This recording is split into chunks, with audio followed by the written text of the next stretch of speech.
नमस्कार मंडळी, आम्ही कोलंबी भात चला आता कापले बघा कसा झाला आहे. नक्की सांगा, लाईक करा, शेअर करा, सबस्क्राईब करा आणि असंच सपोर्ट करा. प्रथम कांदा घेऊन कढईत तेल टाकून आम्ही वाटणाची तयारी करत आहोत.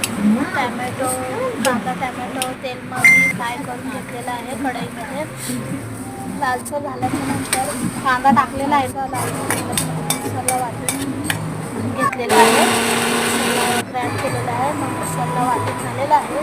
नंतर मग आम्ही फोडणीची तयारी केली. एक कुकर घेऊन कुकरमध्ये तेल टाकून लसूण कांदा टाकून लाल फ्राय करून घेतलेला आहे. टॅमॅटो पण फ्राय करून घेतलेला आहे.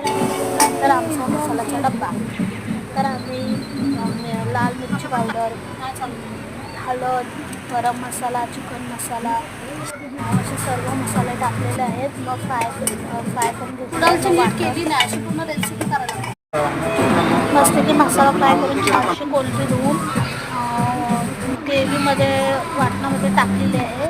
छानसं हलवून मस्तपैकी